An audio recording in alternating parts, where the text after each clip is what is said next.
I'm Kate. I'm Ebong. And I'm Sonya. And today we're dishing with you from Cities, which is on 1919 19th Street. 919 19th 919. It's very... Too many nines. There's a lot of nines. Yeah. But it's a new restaurant. It recently just opened up several weeks ago. And the concept is phenomenal. It features dishes from different cities and different countries. So you see here the smorgasbord. We got spare ribs from China. We got Havana, similar to paella, chorizo. See, I can't say that. And I speak different languages. It's craziness. And I mean, phenomenal chorizo food. Up in the sausage area. I'm kind of obsessed with the shrimp cigars. That's from Washington, D.C., and it's one of our apparently local specialties they're telling us about. Why are shrimp cigars in Washington, D.C.? Because of the Potomac. That makes no sense. But you know what? We have another local specialty at the table with us. That's right. Totally local specialty that we have to tell everyone about. Sylvia-Staciewicz. Did I say that right? Yes, you did. Yes, I kind of did. Because I got to look at it right here on her new book, The Love That Dog Training Program. Sylvia is Portuguese.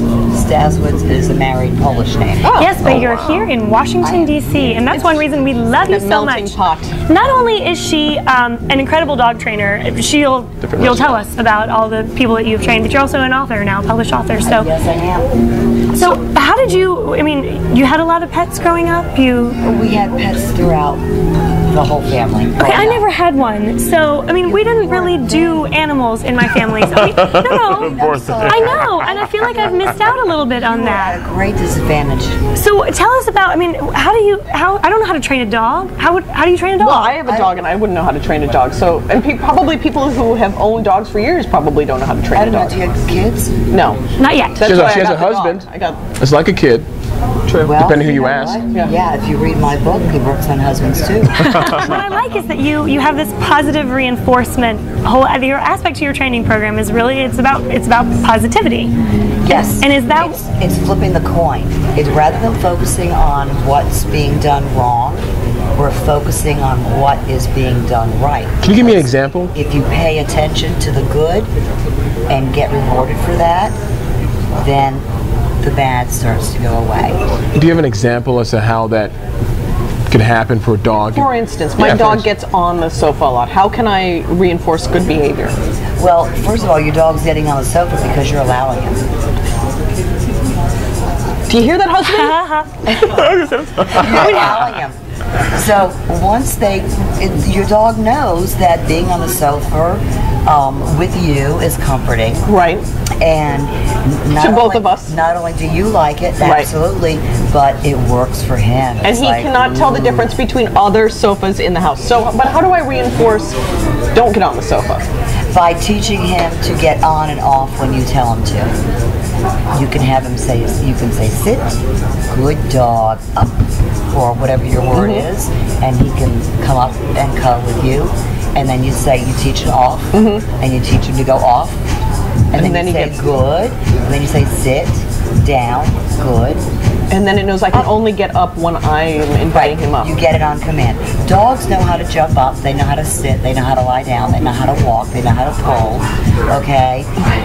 They know how to go potty, they know how, they know how to do all these things. All we're doing is using positive reinforcement and getting it on our cue when we want them to do it. Let's say that I have a couch that is from the Revolutionary War or in a really old White House. That's right, maybe. Here in Washington. How would I train a black and white dog? Do you think that he really cares? What are we talking about? The dog. Surely the dog doesn't care, but we've heard that you might have trained some celebrity animals here in town, and we want to know how easy they were to train and what you had to do for them. Well, notably, Senator Kennedy, Senator Ted Kennedy, and his wife Vicki. I had trained I've trained a lot of politicians, but when I go interesting, she said a lot of politicians, but she didn't say the politician's dog. No, she didn't. Did you hear that? That was because with training is about people. I mean, your dog is only going to be as good as you are.